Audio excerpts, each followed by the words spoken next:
At 11:43 p.m., your bank balance is $1,247. You check it again, knowing the number won't move. At this level, money dictates the parameters of every choice. You live with a constant hum of arithmetic running underneath your daily life, calculating the olive oil, putting it back, and choosing the store brand because every dollar represents ground you can't afford to lose. Most people look at the highest financial tiers and assume the climb is a simple matter of addition.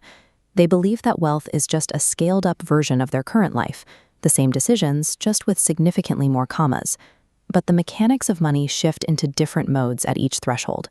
The strategies that keep you alive at zero become liabilities at $10,000, and the logic that works at $100,000 breaks down when you reach $10 million. Moving between these levels requires more than just a higher balance. It demands a psychological distance that grows wider with every tier, separating the person you are at the grocery store from the person you must become to manage a legacy. To escape the gravity of a minimal bank account, you eventually have to abandon the very survival instincts that are currently keeping you afloat. Crossing $10,000 in liquid savings triggers the first major shift.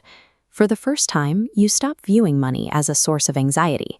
It becomes raw information, a set of data points that tell you how and where capital can move. This chart highlights the competence plateau. If you follow the traditional advice, maxing the 401k and avoiding lifestyle inflation, you remain on a linear trajectory. A salary functions as a ceiling disguised as a floor.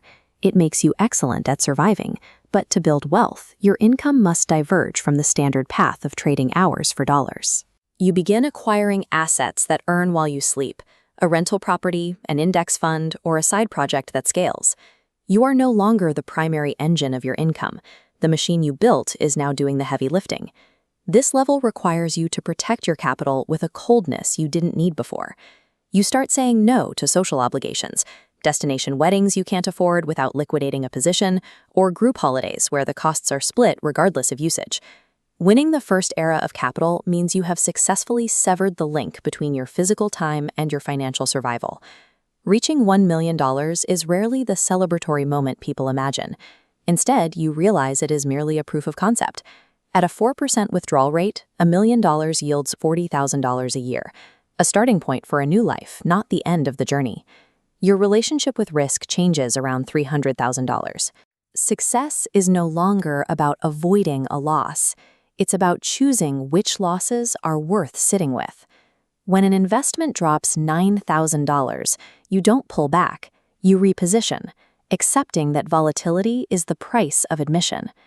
By the time your portfolio reaches $2.3 million, you are purchasing the one thing unavailable at lower levels: absolute absence. You can take a 3-week trip and spend 5 days without checking an email. You are paying for the ability to be unreachable. Money has transitioned from a threat into a resource, operating with the same neutrality as time or attention. You don't check your checking balance. You check your allocation.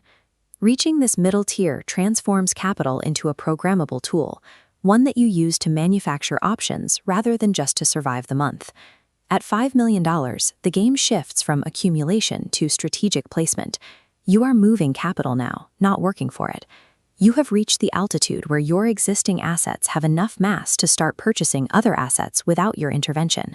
Look at this de-risking strategy. You might hold one position that could return $800,000 and another that might return nothing. You stay in both because the correlation between them is the actual trade. One position covers the other, stabilizing your total worth regardless of which specific hand wins. This strategy ensures you stay in the game longer than anyone else. You aren't chasing the highest possible return on a single deal. You are ensuring that the machine never stops running.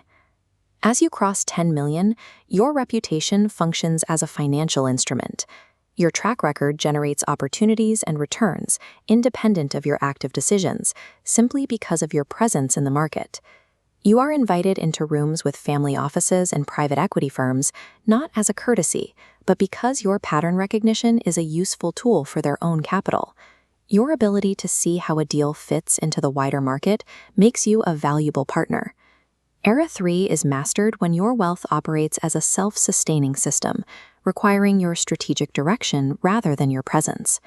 At $50 million, money stops measuring your worth and starts measuring your reach. You position yourself ahead of demographic and credit cycles, moving assets the way a sailor reads weather days before the storm arrives. This level of wealth creates a profound isolation. It isn't necessarily loneliness, but a realization that your daily reality is untranslatable to almost everyone you knew before. Your concerns, dynasty trusts and regulatory carve-outs, simply don't exist in their world. The distance between your decisions and their consequences is immense. 5 people in a room like this can shift the momentum of an entire sector or dictate the terms of a municipal project. You ask 2 questions, the room calibrates to your position, and you leave before lunch is even served. Somewhere in this same city, a 24-year-old is standing in a grocery line, doing the math on a balance of $1,200. He thinks if he just makes more money, the friction in his life will resolve. He doesn't yet know that the wealth-building machine is indifferent to his struggle. It takes whoever shows up consistently and without flinching, compounding the money while quietly expanding the gap between the start and the finish. The machine will compound your capital, but the cost of reaching the end is that you will no longer resemble the person you were when you first opened that banking app.